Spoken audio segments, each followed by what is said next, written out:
Bonjour à tous. Suite à notre épisode avec Bébé, Bicyclette en bois, qui fait appel au crowdfunding, je vous propose aujourd'hui de creuser le sujet avec Nicolas Dehorter, expert du domaine et auteur du livre La petite boîte à outils du crowdfunding, édité chez Duno.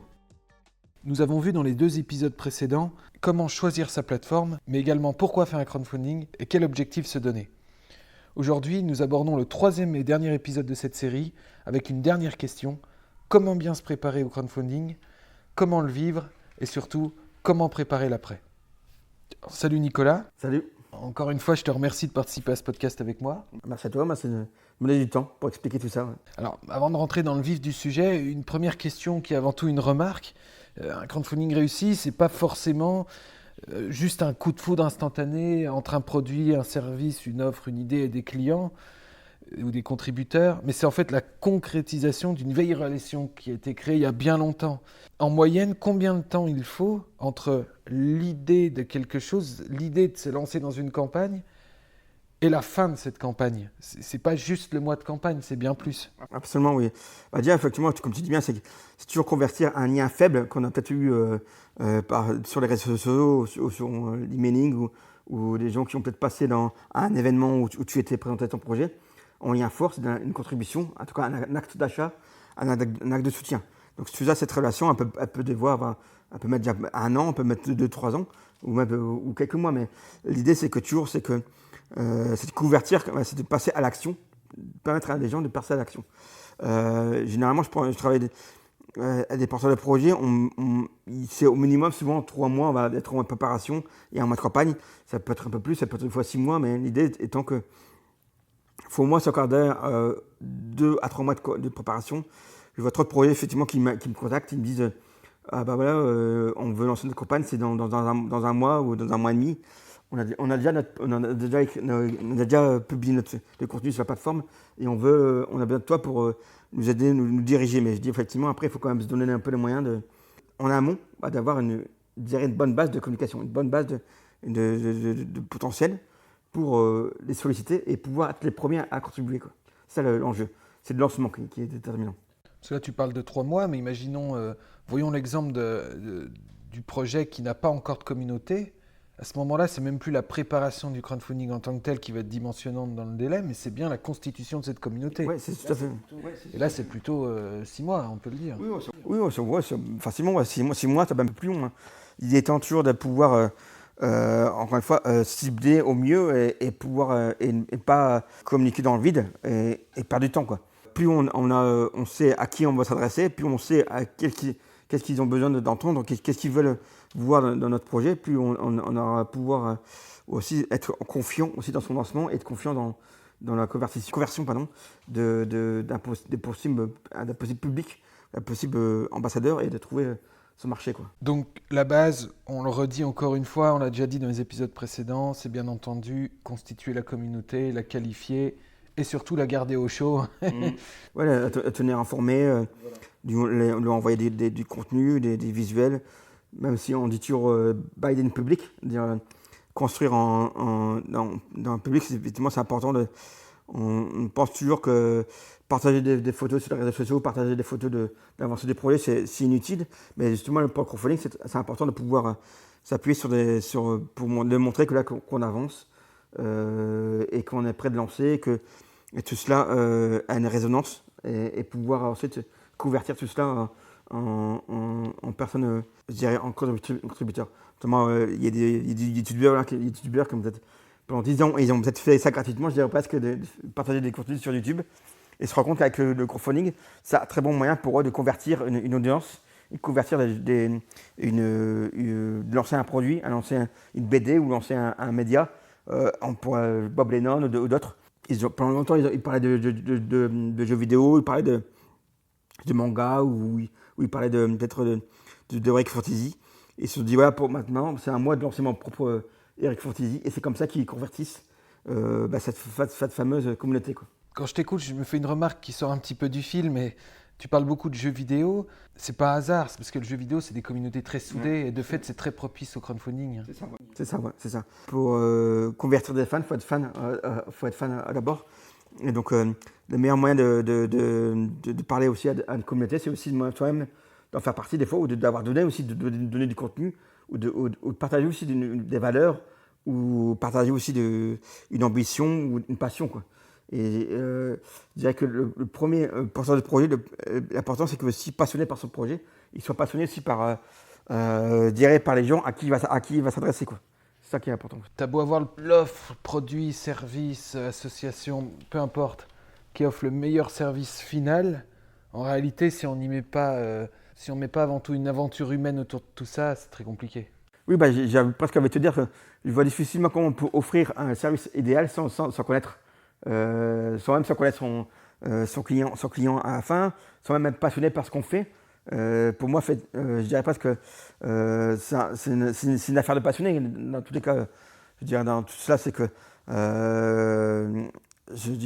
l'idée, c'est que le meilleur moyen d'offrir le meilleur service, c'est aussi d'être passionné par ce qu'on fait. Et on fait aussi bien les choses parce qu'on est passionné par ce qu'on fait. C'est-à-dire aussi, je ne parle pas de Steve Jobs, enfin de grands entrepreneurs, mais l'idée, c'est que le moyen, encore une fois, c'est aussi c'est de partager d'où vient notre projet, ce qui nous a motivé aussi à faire ce projet. Et par ce biais-là aussi, on peut raconter aussi notre passion pour le développement de ce produit, comment on est arrivé à se dire que ce produit-là, il est bon pour d'autres personnes. C'est aussi c'est toute une réflexion à partager.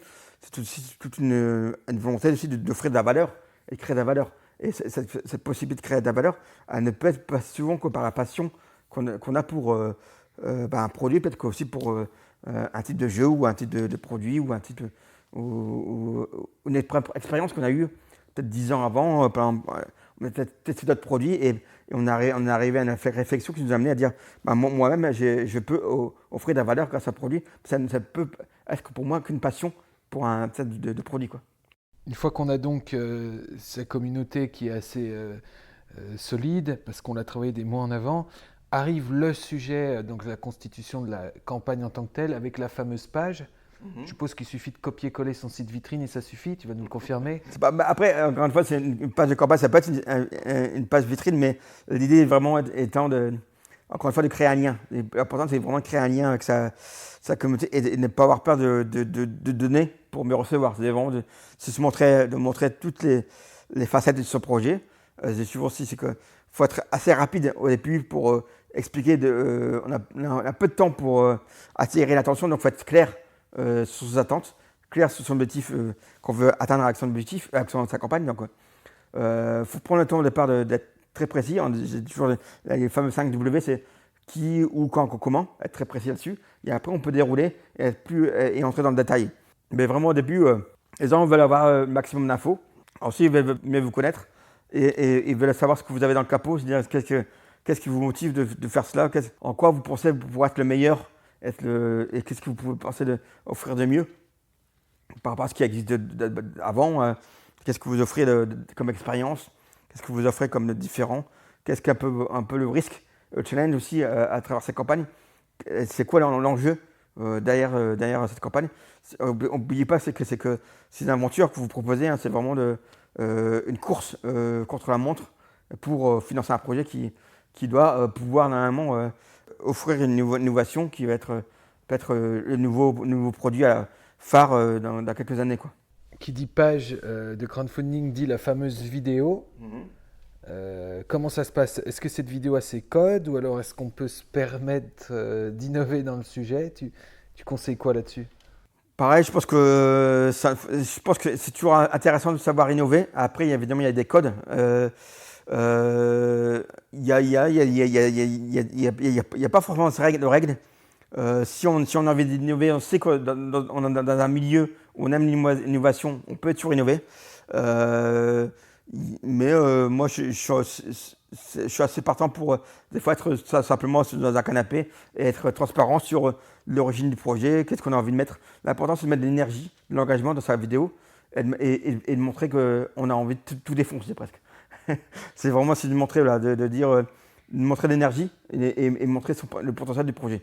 Encore une fois, après, il y a des campagnes, je me rappelle du type français, notamment sur Ulu, ils avaient pris l'image d'un mannequin qui partait aux États-Unis parce qu'ils avaient envie de faire des campagnes sur Kickstarter. Mais encore une fois, on peut tout imaginer à partir du moment où ça fonctionne. Le pire, c'est de faire une vidéo qui ne fonctionne pas. Et ça, on voit très vite. Mais voilà, c'est important, c'est d'attirer l'attention et de capter l'attention, quoi. Alors comment on fait pour voir si elle fonctionne? On l'a fait tester auprès d'un panel Bon, je pense que déjà, quelques potes, c'est son incubateur ou même sa petite communauté qu'on a déjà. On dit, et je pense qu'ils seront assez juges pour dire ouais, c'est pas drôle, ou ça fonctionne pas, ou ton projet, ou on comprend pas bien ce que tu veux faire avec ton projet, quoi. Donc là, ça y est, la campagne est prête. On est prêt à la lancer. La question que je me pose, c'est est-ce qu'il y a une saisonnalité sur le marché du crowdfunding? Au-delà, bien sûr, d'être prêt, mais si on est prêt, je dis n'importe quoi, au mois 0. Est-ce qu'il ne faut pas mieux aller plus loin dans l'année pour tomber dans une bonne saison? Alors, par exemple, est-ce que préacheter un produit en crowdfunding est un beau cadeau de Noël ou pas? Tu as une vision là-dessus? Bon, et après, encore une fois, comme tu dis bien, il n'y a pas forcément de règles. Je dis toujours que, comme tu dis bien, on lance quand on est prêt déjà.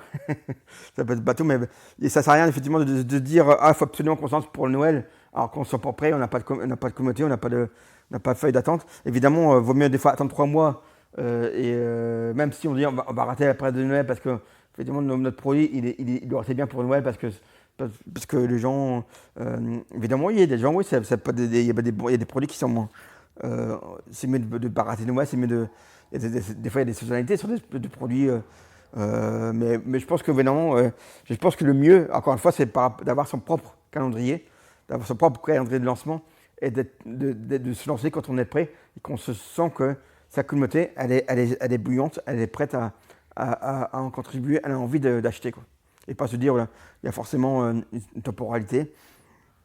Évidemment, vaut mieux lancer quand les gens ont d'argent, hein, mais on dit toujours aussi que c'est important de se lancer des fois au début de mois, c'est peut-être des détails, mais quand les gens ont reçu un peu leur salaire, mais c'est toujours bien de lancer en début de mois et pas forcément en fin de mois, quand les gens ont moins leur salaire ou ont moins envie de dépenser ou d'économiser, quoi.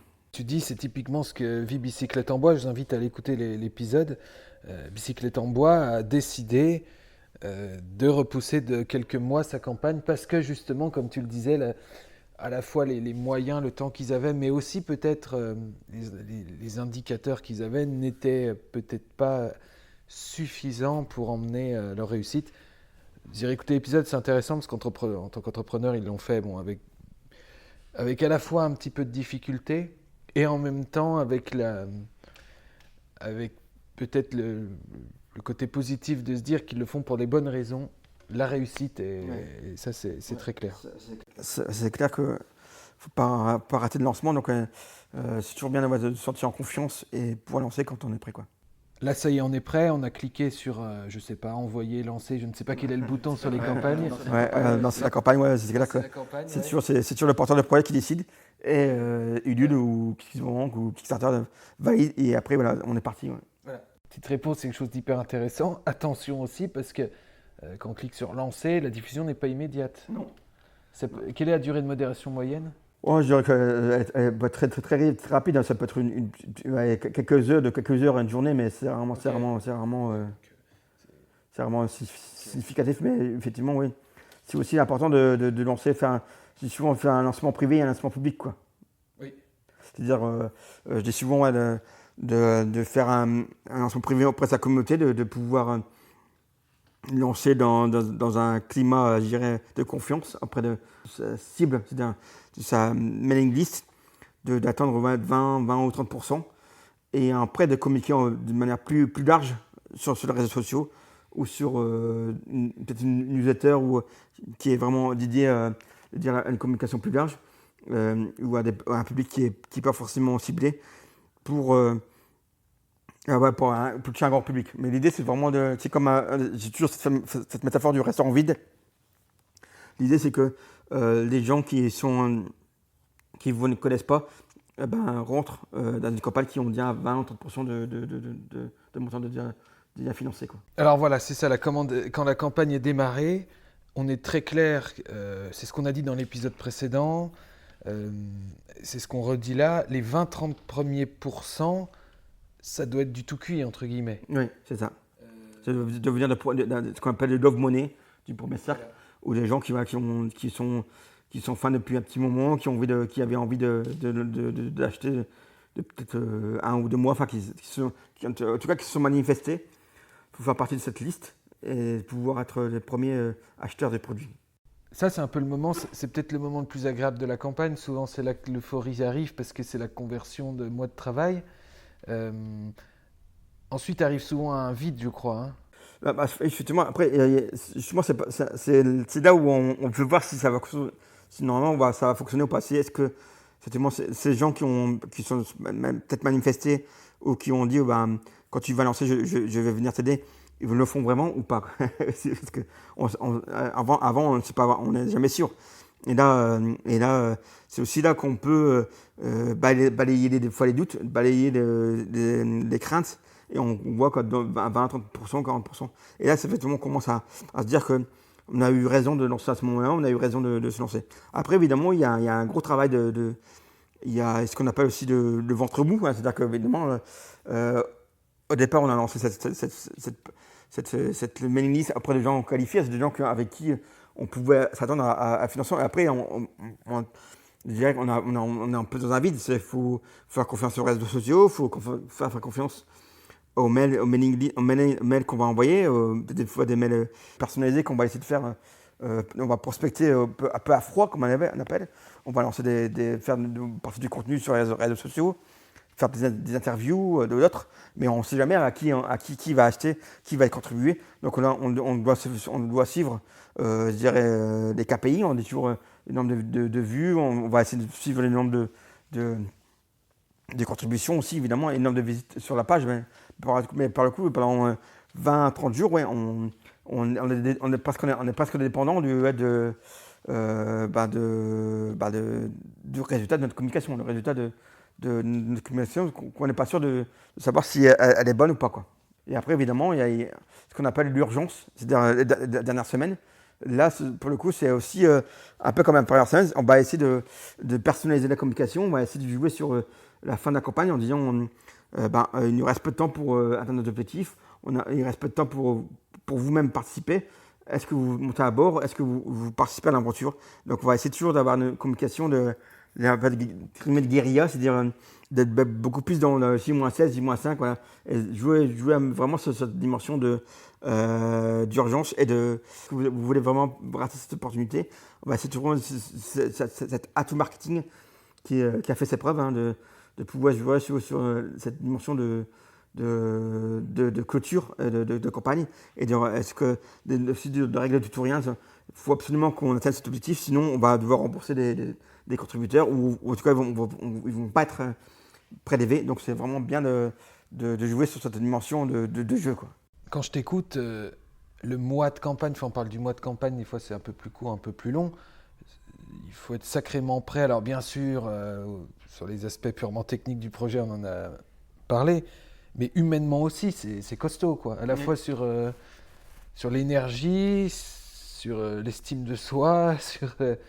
C'est sûr que on dit souvent que l'entrepreneuriat c'est un marathon et le crowdfunding c'est un peu le sprint. C'est pas le sprint, c'est que évidemment ça se prépare, hein, on ne fait pas un sprint comme on s'entend chez soi. Donc il y a une forme de préparation aussi en termes de contenu, une préparation un peu mentale, c'est-à-dire s'accorder un peu de temps chaque jour pour aller voir sa campagne, communiquer chaque jour sur les réseaux sociaux, envoyer des mails, quasiment presque chaque jour pour fédérer une communauté, faire appel à des gens qui vous ont peut-être dit il y a peut-être 6 mois, ton projet m'intéresse, dis-moi quand tu lances, et dans 6 mois vous n'êtes peut-être pas revu, mais c'est le moment de relancer, vous avez peut-être participé à un événement ou un meet-up. Voilà. L'idée c'est vraiment pendant ce mois-là, se consacrer, même si on a travaillé à côté, même si on a peut-être une vie de famille, pendant ce mois-là, on se consacre à cette campagne. 16 jours sur 7, quoi, quasiment 16. Même si c'est 1 heure, en tout cas ça va être 7 jours sur 7 quasiment, quoi. Oui, parce que c'est là aussi que l'intensité d'interaction avec la communauté va être le plus fort. Enfin, on voit sur les pages, il y a beaucoup de questions parfois qui sont posées. C'est pas le moment de repousser les réponses au lendemain. C'est surtout aussi qu'en fait on s'est rendu compte que plus il y a de contenu partagé, plus il y a de news, plus il y a de contenu partagé sur les réseaux sociaux ou par email, plus on a de chances de réussite de sa campagne. Il y a au-delà de 15 postes, 15 actions de communication, on a pu démontrer sur qu'est-ce qui en manque qu'il y a 80%, 96% de chances de réussite. 87. Ouais. Donc on se rend compte vraiment que la communication sur une campagne, elle est déterminante sur la campagne de crowdfunding. Et aussi, il y a un facteur, il y a un stat que je partage toujours qui est assez parlant, c'est que quand on a atteint 40% de sa communication, 40% de son montant, de son objectif financier, par exemple, imaginons qu'on fait atteindre 10 000 euros, quand on atteint 4 000 euros, on sait qu'à partir de ces 4 000 euros, on a 96% de chances de réussite. Donc en fait, c'est vraiment le départ qui est déterminant. Et après, il faut continuer à communiquer. Et en fait, il y a une forme d'emballement, il y a une forme de résonance. Quand on a réussi à passer à ce palier, eh ben on sait que là, qu'il va y avoir des externalités positives. Il y a des gens qui vont voir ce projet, ils vont vouloir boucler aussi cette campagne, quoi. Nous, on va dire dans les jeunes entreprises innovantes, les paniers de crowdfunding moyens, ces objectifs, c'est aux alentours de 30-40 kilos. Est-ce que tu as des stats, des ordres de grandeur, de stats de réussite pour ces types de campagnes-là? Enfin, je pourrais te partager deux stats. Déjà, il y a une stat qui est un peu... le crowdfunding, encore aujourd'hui, ça reste quand même du micro-projet. C'est-à-dire que 80%, 90% des campagnes, ça reste du 80%, je pense, c'est 10 à 15 000 euros, quoi. Au-delà, ça reste quand même je dirais, ça reste suivant l'arbre qui cache la forêt. C'est-à-dire que ça reste des montants assez rares, à atteindre 40 000 euros, 50 000 euros. Ça reste des montants qui sont très importants. Donc c'est d'où l'importance de te faire accompagner aussi, parce que lorsqu'on veut, après évidemment, on peut, en fait il y a toujours un palier entre 10 000 et un palier entre 50 000, 100 000 et beaucoup plus, quoi. Il y a aussi tu vois, un cap de savoir si on s'est bien préparé ou pas, quoi. Et donc lorsqu'on va atteindre 40 000 euros, oui, il faut s'en donner les moyens, et donc il faut vraiment atteindre faut se donner les moyens d'atteindre notre communication. Je dirais aussi ce qui est important, c'est que sur qu'est-ce qui manque Ulule, on peut avoir les statistiques selon la catégorie, et on peut voir, même sur Kickstarter, et on peut voir effectivement selon la catégorie le nombre de projets qui est financé. Donc c'est toujours bien aussi d'avoir des projets précisément, d'avoir les statistiques. On fait un retour en arrière de la partie préparation, mais avoir une vision extrêmement claire de tous les projets similaires, les moyens qu'ils y ont mis, le retour sur investissement qu'ils ont eu, etc., peut-être un des meilleurs moyens de dimensionner les moyens qu'on doit nous-mêmes mettre sur notre campagne. Absolument, et n'a pas peur aussi de savoir, de les interroger, ou de voir peut-être aussi, ils ont peut-être partagé, ils ont peut-être fait une interview, peut-être un podcast, mais l'idée c'est vraiment d'avoir une forme d'intelligence collective par rapport à son marché, et par rapport aussi à son objectif, et ne pas avoir peur justement de leur poser des questions, ou même poser des questions à Ulule, comment ils ont, quelle vision ils ont du montant qu'on souhaite atteindre, quoi. Ulule qui d'ailleurs fait appel à des gens comme toi pour du conseil, je dis pas de bêtises. Oui, tout à fait, oui, ça m'arrive d'accompagner sur des gros projets, ou sur des projets qui ont des fois très ambitieux, peut-être 100 000, 200 000 euros.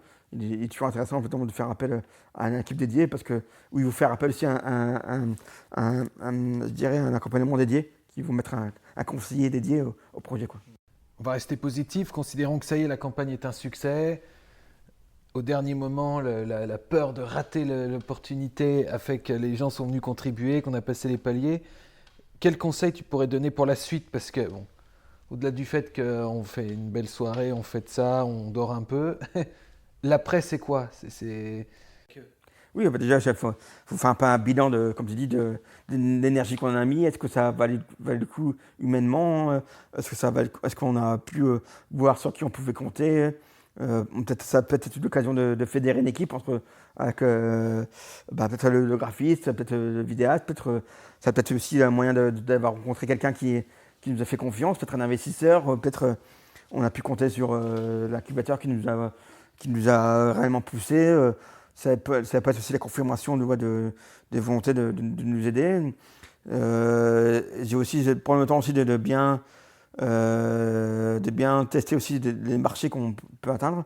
C'est aussi faire attention aussi aux contreparties. C'est-à-dire aussi, moi, c'est l'exemple aussi du temps qu'il faut pour sur un documentaire qu'on a eu, le temps qu'il a fallu pour, je dirais, envoyer des contreparties, envoyer les DVD, envoyer tout ça, ça a pris beaucoup de temps. Il a fallu relancer les contributeurs pour avoir leur adresse. Et ça, c'est du temps qu'on ne mesure pas toujours quand on lance la campagne.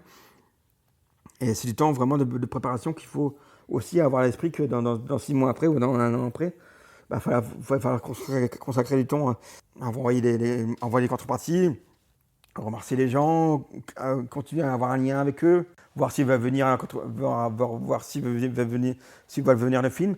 Mais ça aussi, c'est un peu un très bon aussi de savoir aussi qu'est-ce qu'ils pensent du film. Est-ce qu'ils peuvent être aussi les reliés de la sortie du film. Notamment, on peut créer des groupes régionaux dans une ville, on peut créer des groupes d'ambassadeurs. Donc ça peut aussi aider dans le marketing ensuite pour lancer du film. Donc je dirais que la campagne ne s'arrête pas. Ce qui est important aussi, c'est qu'elle ne s'arrête pas aussi à la fin de la campagne, où on dit que quand est-ce qu'on a reçu l'argent. L'intérêt, c'est justement de pouvoir s'appuyer sur eux pour continuer à communiquer, continuer à avoir un ressenti sur le produit et continuer à avoir une vraie énergie pour vous. Ça donne vraiment de la confiance et de la positivité pour aussi de la communication, quoi. Ouais, c'est ça, c'est hyper intéressant ce que tu dis. Le crowdfunding, c'est peut-être le dernier entraînement de l'entrepreneur avant d'aller dans la vraie guerre qui est d'aller officiellement sur le marché dans un cadre classique et de tester son équipe, tester sa machine qui est son entreprise, etc. etc. Qui dit crowdfunding dit des fois aussi contrepartie qui tarde un peu à arriver. Comment on gère ça? On fait l'autruche? On est hyper clair? Ou encore une fois, il faut trouver un compromis? Tu gères ça comment? Effectivement, c'est toujours, comme tu dis, c'est toujours aussi gérer un peu, à voir ce qui se passe, quoi. Avec ta communauté. Il faut toujours être attentif au bruit faible, ou attentif à sa communauté. C'est clair que moi, je ne suis pas pour faire l'autruche, hein. Quand quelqu'un se plaint, évidemment, il faut essayer de répondre. Il faut être transparent sur les difficultés. Les gens sont conscients que ils ont donné pour avoir une expérience, donné pour avoir un produit. Après, ils peuvent conscients ça prend du temps. Évidemment, l'idée c'est que si on a promis de le livrer en 6 mois, c'est pas livré dans 1 an et demi. Mais c'est déjà arrivé. Donc si tu vois, c'est de respecter un peu les délais. Mais malgré tout, voilà, faut être cohérent et être passif là-dessus.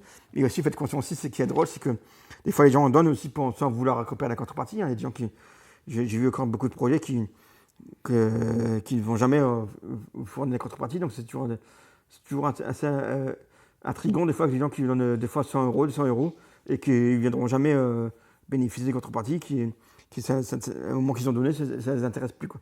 Et donc ils disparaissent de la nature. Donc c'est aussi ça qui est à la fois qui est assez des fois troublant, c'est que eux-mêmes, des fois ils ont donné et puis voilà, ils ont été contents de pouvoir donner et de pouvoir voir le projet se réaliser et ça s'arrête là, quoi. Encore une fois, on le voit, c'est même après la campagne, c'est encore une fois une aventure et qui nécessite d'être bien préparé et donc d'être bien accompagné. Et ça tombe bien parce qu'on le redit, mais c'est ton métier, Nicolas, d'accompagner les gens dans le domaine. Absolument, oui. Ça fait quelques années maintenant que je fais ça. Et t'en as même fait un livre, La petite boîte à outils du crowdfunding, qui est édité chez Duno. Chez Duno, tout à fait. Je remettrai de toute façon les liens vers ton livre et vers ton site web. Je te remercie, Nicolas, c'était super intéressant de pouvoir échanger avec toi au gré de ces 3 épisodes sur le crowdfunding, l'avant, le pendant et l'après. Merci beaucoup. Merci à toi pour justement ce moment et de pouvoir discuter. C'est toujours une passion pour moi de pouvoir aider aussi les créateurs, donc c'est toujours bien de pouvoir partager aussi cet intérêt, quoi. Et c'est super. Et puis quant à moi, je vous dis à très bientôt pour un nouvel épisode avec donc des entrepreneurs qui pourront nous partager leur expérience. À bientôt.